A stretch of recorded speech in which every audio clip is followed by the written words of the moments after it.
Jake Morrison had been hauling cargo between colonies for 8 years, and he thought he had seen everything the galaxy could throw at him. But he was wrong, and he learned that the hard way when Empress Lyrian walked onto his ship with a child in her arms and terror in her ancient eyes. The Empress of the Starborn Elves was not supposed to look afraid, and she was not supposed to beg humans for help. But there she stood in the cargo bay of his beaten freighter, while alarm sirens wailed. Across the capital city and explosions lit up the night sky like deadly flowers. The rebellion has reached the palace gates and they will kill everyone inside, and I cannot let them have my daughter. And you are the only one who can save her, because humans are survivors and that is what she needs right now. Jake stared at the woman who ruled 100 worlds and then at the small girl clutching her mother's robes, and the child had silver hair that seemed to glow even in the dim cargo bay lights, and her eyes were too old for her young face, like she already understood what was about to happen. The girl was maybe 10 years old in human terms, and she had the delicate features of the high elves. And there was something else too, because two small dragons no bigger than dogs poked their heads out from behind her legs and their scales shimmered copper and bronze in the flickering light. Those are her bonded companions, and Ember and Ash will protect her with their lives. But they are young and they need someone who knows how to fight and how to run and how to survive when the odds are impossible. Jake had been a Marine before he became a pilot, and he had seen combat on 4 different worlds, and he had sworn he would never fight again. But looking at that terrified child, something shifted in his chest and he found himself nodding. Before his brain could catch up with his mouth, "I will keep her safe. And I promise you that." The Empress closed her eyes, and for a moment she looked like she might cry, but Empresses did not cry even when their worlds were ending, and instead she knelt down and pulled her daughter into a fierce embrace and whispered something in the musical language of the elves that Jake could not understand. Then she stood and placed the girl's hand in Jake's rough, calloused palm, and she looked at him with eyes that held 10,000 years of history and grief. "Her name is Ether, and she is braver than you know, and teach her that an empire is not made of palaces and crowns, but of people who refuse to give up even when everything is lost." Before Jake could respond, the Empress turned and walked down the cargo ramp, and she moved like someone going to meet death with dignity, and Jake wanted to call her back. But Ether squeezed his hand hard and shook her head. "She has to go, and the people need to see her stand against the rebels, even if it means she dies, because that is what Empresses do." The way she said it, so calm and resigned, made Jake's heart break a little, and he squeezed back and grabbed his emergency pack with his free hand. "Then we better not waste the time she is buying us." He fired up the freighter's engines, and the old ship groaned and shuddered like it always did. But the rebels had not reached the spaceport yet, and he managed to lift off just as plasma fire began to light up the palace district below. Ether pressed her face against the viewport and watched the city where she had grown up burn, and the dragon's ember, and Ash climbed onto her shoulders and wrapped their tails around her arms and made soft crooning sounds that might have been dragon grief. Jake pushed the engines as hard as they would go and aimed for the outer atmosphere, but the rebels had moved faster than anyone expected, and suddenly his sensors screamed warnings as 3 fighter craft broke formation and came straight at them. "Hold on to something." He threw the freighter into a dive that would have made his old flight instructor scream, and the cargo crates in the back broke loose and crashed around the bay, and Ether stumbled but caught herself on a support beam, while her dragons dug their claws into her clothing to stay attached. The fighters opened fire, and the first blast took out his starboard engine, and the second missed by inches and left a glowing scar across the hull, and Jake swore and yanked the controls hard left. This ship was made for hauling medical supplies, not dogfighting, and he knew he could not outrun military craft. But he could try to outthink them, and he dropped lower into the atmosphere where the air was thicker, and the fighters would have to slow down. It almost worked. The third blast hit dead center and tore through the engine core, and suddenly, the freighter was not flying anymore but falling, and Jake had maybe 30 seconds to find somewhere to crash that would not kill them all instantly. There in that forest, and if we hit the trees right, they might slow us down enough.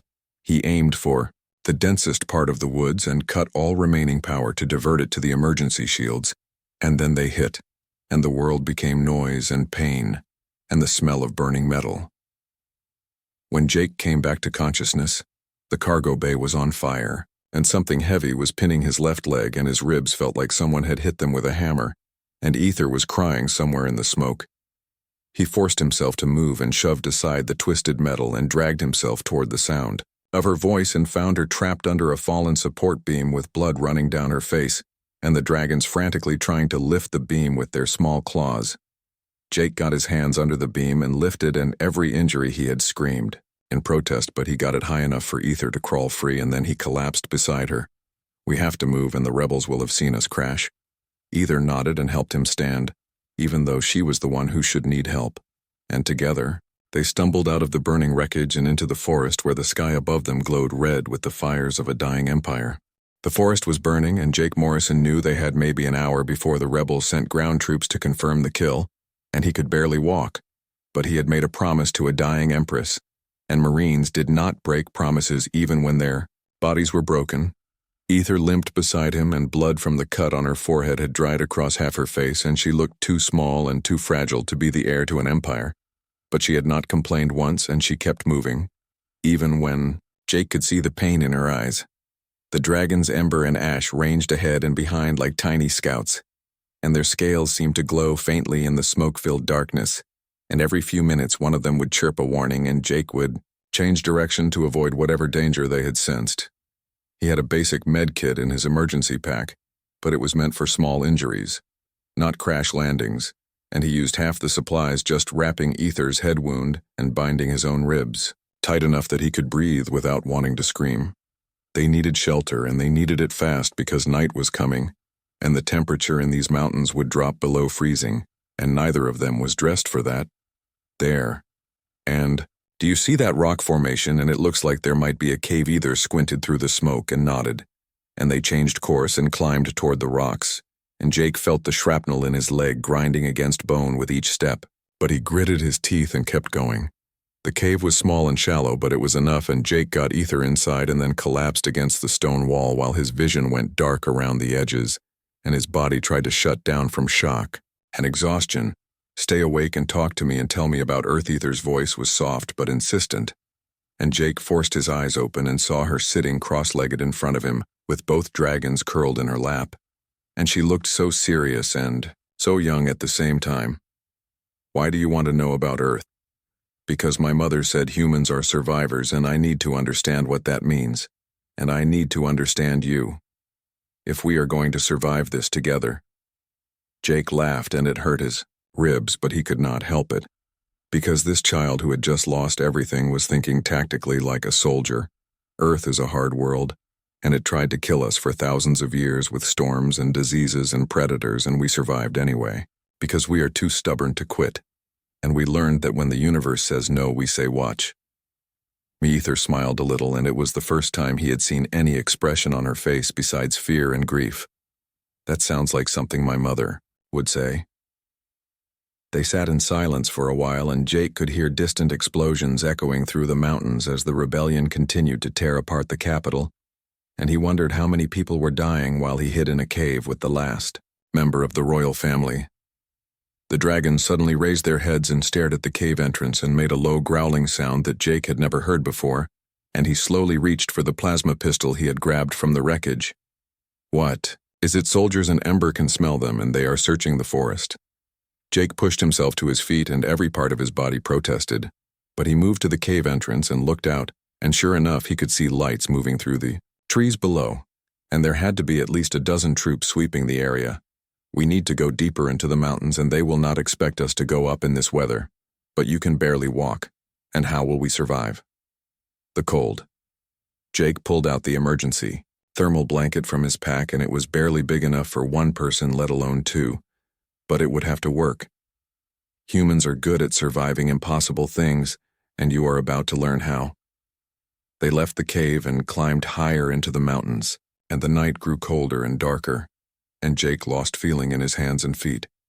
But he kept moving because stopping meant dying, and he had not carried this child through fire just to let her freeze in the mountains.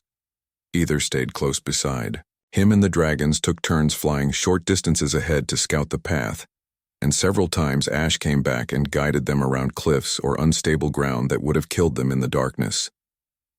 2 hours into the climb, Jake's injured leg finally gave out, and he went down hard on the rocky ground, and for a long moment he just lay there and wondered if this was where it ended. Then he felt small hands pulling at his arm, and Ether's voice in his ear. "Get up, and you promised my mother. And humans do not break promises." He wanted to tell her that sometimes promises were impossible to keep, and that he was just a broken cargo pilot, not a hero. But she kept pulling, and the dragons added their strength, and somehow he got back to his feet. They found an overhang that blocked the worst of the wind, and Jake wrapped them both in the thermal blanket and pulled Ether close to share body heat, and the dragons pressed against them on both sides and added their warmth. Through the long night, Jake drifted in and out of consciousness, and each time he woke, Ether was still there, and still breathing, and still alive, and that was enough to make him hold on a little longer.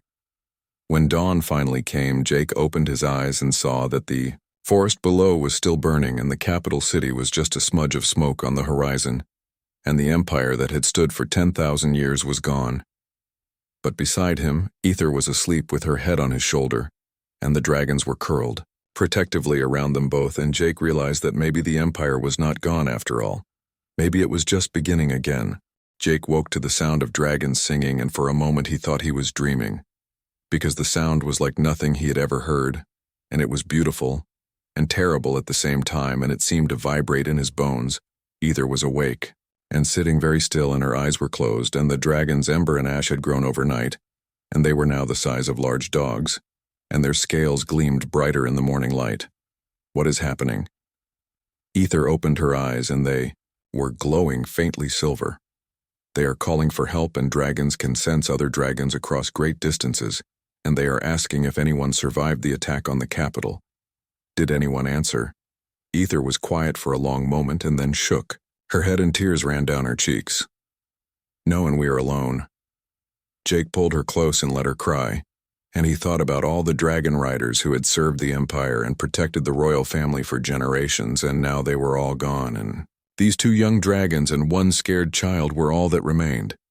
After a while, Ether stopped crying and wiped her face and looked at Jake with surprising determination. "We need to keep moving, and the rebels will not stop searching, and we need to find the old temple." "What temple?" "My mother told me about it once, and it is in the high mountains where the first Empress built a sanctuary, and if we can reach it, we will have shelter and supplies and a place to hide until we are strong enough to fight back." Jake looked at the mountains towering above them, and he could barely stand, let alone climb, and his leg was infected, and he could feel fever starting to burn in his blood. But he nodded anyway. "How far?" 3 days if we were healthy, and maybe a week the way we are now." They started climbing again, and Jake used a broken branch as a walking stick, and Ether stayed close and helped him over the rough spots, and the dragons flew ahead and brought back reports of what lay above the mountains were brutal, and the path was steep and narrow, and several times they had to backtrack when they reached dead ends or cliffs too dangerous to cross. And Jake felt himself getting weaker with each hour that passed. On the second day, the fever got worse, and he started seeing things that were not there. And once he thought he saw his old Marine unit standing on a ridge watching him. And another time he was convinced they were back on Earth walking through snow instead of on an alien world. Running from rebels either kept him moving, and she talked constantly and told him stories about the Empire, and about her mother, and about the dragons, and how they bonded with elves when they were young and stayed bonded for life. Ember and Ash bonded with me when I was 5 years old, and they hatched from eggs that my mother gave me, and we have been together ever since, and I can feel what they feel, and they can feel what I feel. And right now they are scared because they know you are sick." Jake tried to tell her he was fine, but his words came out wrong, and he stumbled and went down on one knee, and this time it took him longer to get back up. That night they found another cave, and Jake used the last of his medical supplies trying to clean the wound in his leg, but the infection had spread too far, and he knew he was in trouble. Ether watched him work, and her face was pale and frightened. "You are dying." Jake wanted to lie, but she deserved the truth. "Maybe, but I am going to get you to that temple first, and I promised your mother. What happens to me if you die?" Jake looked at this small girl who had lost her entire world, and he wished he had a better answer. "You survive, and you have Ember and Ash, and they will protect you. And you learn and you grow stronger, and someday you take back what was stolen from you. But I do not know how to survive alone." "Yes, you do. And you are the daughter of an Empress, and you have survived this long. and you will survive whatever comes next. The next day, Jake could not walk without help, and Ether got under his arm and took as much of his weight as she could, and together they climbed higher, and the dragons landed frequently and pressed against Jake, and their body heat helped fight the fever. But it was not enough. By afternoon, Jake was barely conscious, and he was mumbling about things that made no sense, and Ether was crying and trying to keep him moving, but he was too heavy, and she was too small. Then the dragons did something extraordinary. Ember lowered herself to the ground and made a sound that was part command and part plea, and Ether understood immediately. She wants you to ride, and both of them will carry us.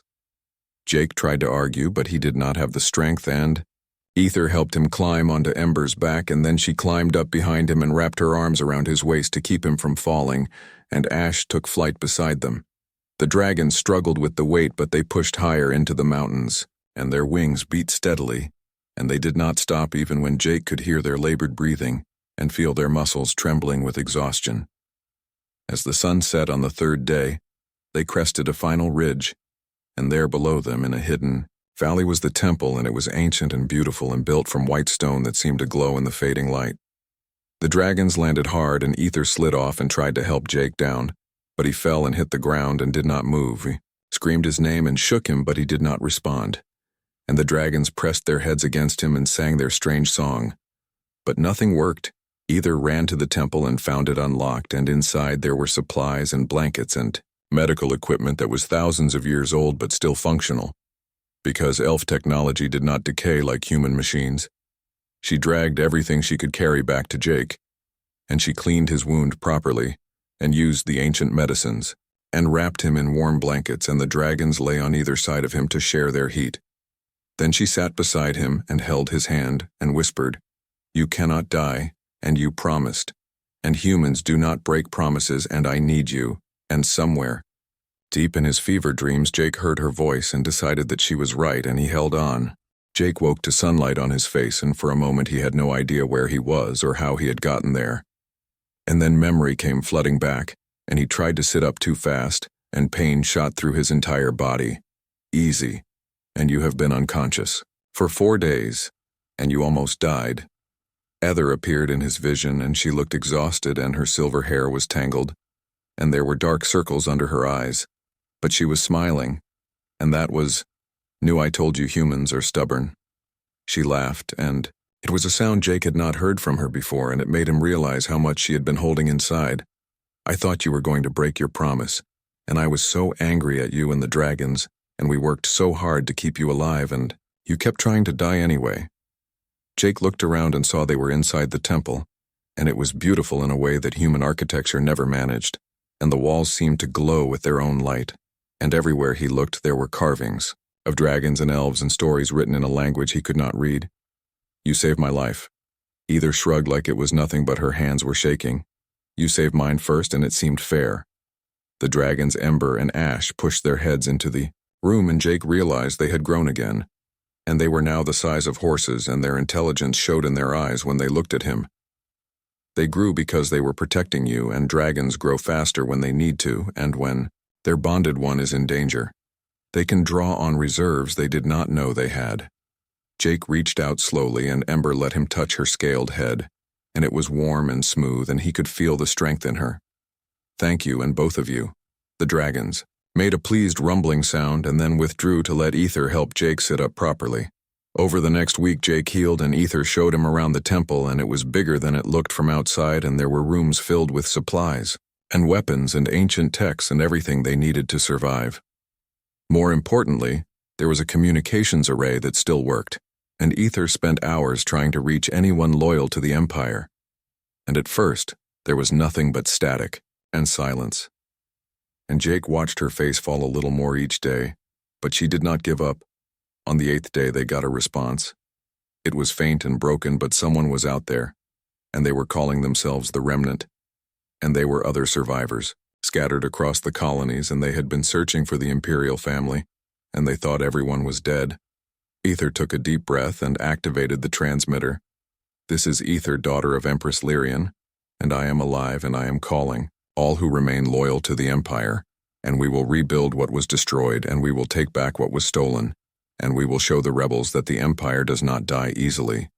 The response was immediate and emotional, and within hours, Ether's message had spread across the colonies, and people who had been hiding came forward, and ships that had been running began to turn back, and soldiers who had thought their cause was lost found new hope. The rebels were not pleased. Reports started coming in of increased patrols and searches, and the rebel leaders put a price on Ether's head that would make any bounty hunter rich for life, and they declared that anyone helping the Imperial remnant would be executed. Jake listened to all of this and watched. Ether transformed from a scared child into something else, and she stood straighter and spoke with authority. And she began to plan not just for survival, but for war. But she was still 10 years old, and sometimes at night Jake would hear her crying in her room, and he would sit outside her door and wait until she fell asleep, because he understood that leaders needed to cry too. The dragons grew larger every day, and they began to hunt in the mountains and brought back food, and they learned to fight by sparring with each other. And Jake watched them and realized they were becoming something dangerous and powerful. He started training with them. It had been years since his Marine days, but the skills came back, and he taught the dragons tactical maneuvers and how to work together and how to use the terrain. And they learned faster than any soldiers he had ever trained. He also trained Ether. She did not want to learn to fight at first, and she said, "Empresses did not become warriors." But Jake reminded her that her mother had faced the rebels knowing she would die, and that took a different kind of courage. Being a warrior does not mean you like violence, and it means you are willing to do what is necessary to protect the people who depend on you, and right now there are people out there who believe in you and who are risking their lives, because you gave them hope, and you owe them the strength to lead other. Thought about that for a long time, and then she nodded. "Teach me." So, he did. He taught her hand-to-hand combat and how to use a plasma weapon and how to move quietly and how to read a battlefield, and she was a quick learner, and she had the advantage of her bond with the dragons, which gave her awareness that normal soldiers could never match. 3 months after they arrived at the temple, a ship landed in the valley, and Jake grabbed his weapon and prepared to fight. But Ether put a hand on his arm weight, and they are friends. A woman stepped off the ship, and she was an elf with green eyes and scars across her face. And she knelt when she saw Ether. "Your Majesty, and I am Captain Maya Chen, and I served your mother, and I have brought supplies and 30 soldiers who are ready to fight." Ether looked at Jake, and he saw the question in her eyes, and he nodded. "Rise, Captain, and welcome to the beginning of the rebellion against the rebellion." More ships came after that, and more soldiers and more supplies, and the temple became a command center, and Ether became what her mother had been, and a leader who inspired loyalty, not through fear but through genuine care for her people. Jake watched it all, and he felt something he had not felt in years, and he felt pride. 6 months after the Empire fell, the rebels made their first major mistake, and they sent a battalion to a colony world to crush resistance there, and they did not expect what they found: Ether and 30 dragon riders. And yes, there were 30 now, because more bonded pairs had survived and found their way to the temple, and they fell on the rebel battalion like a storm. The battle lasted 3 hours, and when it was over, the rebels had lost half their forces, and the colonists were free, and across the galaxy, people began to whisper that maybe the Empire was not dead after all, maybe it was just getting started. 2 years after the Empire fell, Jake Morrison stood on the command deck of a restored warship and watched 3 rebel cruisers burn in the void, and he felt nothing except the cold satisfaction of a job well done. Beside him, Ether had grown taller and stronger, and she wore armor that her mother would have recognized, and she commanded respect from soldiers twice her age, and she did it with a quiet authority that reminded Jake why empires were built around people like her. The dragons Ember and Ash were massive now, and they dwarfed even the great war dragons of old, and they had become legends across the colonies, and rebels whispered that they were unkillable and unstoppable, and maybe they were right. Report Captain Chen appeared on the view screen, and she was bloodied but smiling. "The rebel command center is ours, and their general is requesting terms of surrender." Ether looked at Jake, and he saw the question there, and it was the same question she had asked him dozens of times. Over the past 2 years, what would my mother do? Jake had learned that the best way to help Ether lead was not to give her answers, but to help her find them herself. What do you think she would do? Ether was quiet for a moment, and then she spoke with certainty. She would accept their surrender and offer them a choice and join us or leave, but she would not execute prisoners, and that is not who we are. Then that is what you do. Ether nodded and gave the order, and Jake watched the tension leave her shoulders because she had been afraid he would tell her to be harsher and more ruthless. And he knew that fear, because he had struggled with it himself during his Marine days. After the battle, they landed on the liberated colony, and the people came out to meet them, and they cheered and cried and reached out to touch Ether like she was something holy. And Jake stayed close and kept watch, because not everyone who smiled was a friend. An old woman pushed through the crowd, and she grabbed Ether's hand, and she was crying. I knew your mother, and she saved my family during the plague wars, and I thought we would never see the Empire again. And thank you for not giving up. Ether knelt down so she was eye level with the woman. Mother taught me that an empire is not buildings or titles, and it is people who care for each other and people who refuse to abandon hope. And as long as we remember that, we will never truly fall. The woman hugged her, and Jake saw tears on Ether's face too. And he realized that this was what they had been fighting for, and not revenge or power, but the chance to rebuild something worth believing in. That night they held a council meeting, and the Dragon Riders gathered. And these were the survivors, and the loyal ones who had found their way back, and they represented 12 colony worlds that had thrown off rebel control. Captain Chen stood and addressed the group. We have won 8 major battles and liberated 15 colonies, and the rebels are fracturing, and some of their commanders are defecting to our side, but we face a choice now, and do we push forward to the capital, or do we consolidate our gains? There was debate, and some argued for immediate attack, and others urged caution, and Jake listened, and he noticed that Ether said nothing and just absorbed everything being said.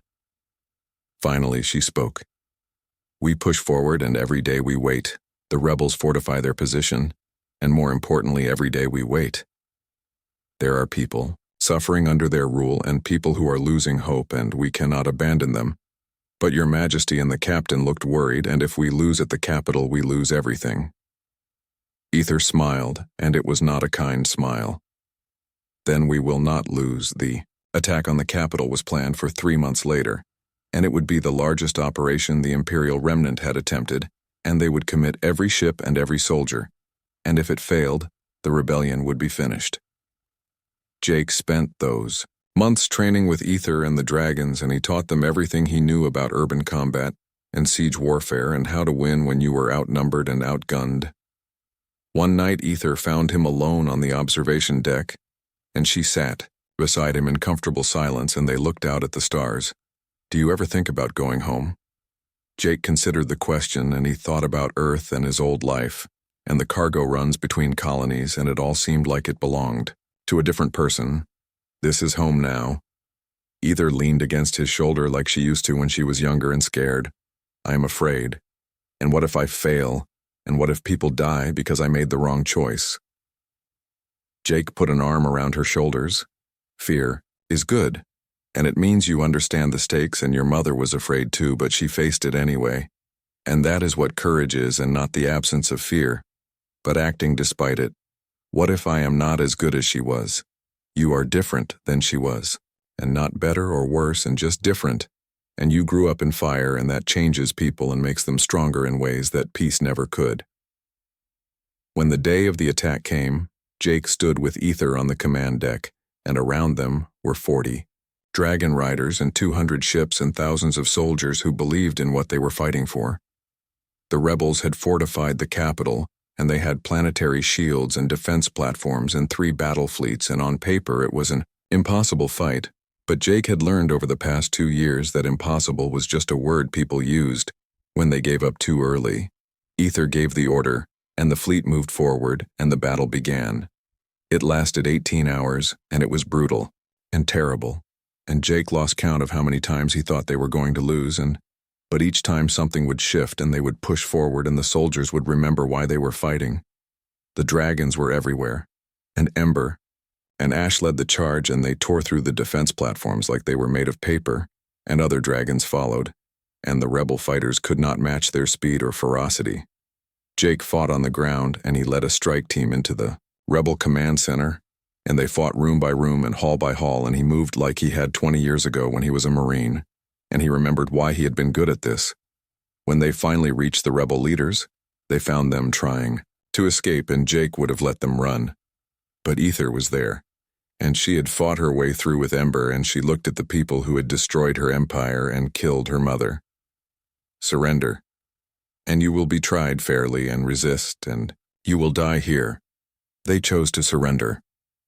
The news spread across the galaxy, and the empire that had fallen was rising again. And this time it was different because it had been rebuilt by people who understood that power without compassion was tyranny, and that true strength came from protecting the weak, not exploiting them. Ether stood in the ruins of her mother's palace and looked at the city being rebuilt around her, and Jake stood beside her like he always did. What happens now? Now, we do the hard part and we build something better than what came before, and we make sure this never happens again. Ether smiled, and she looked so much like her mother in that moment. And you will help me until the day I die. The Empress, who had been a frightened child, and the human who had carried her through fire, looked out at their empire, and they knew the work was just beginning, but they also knew they would face it together, and that made all the difference.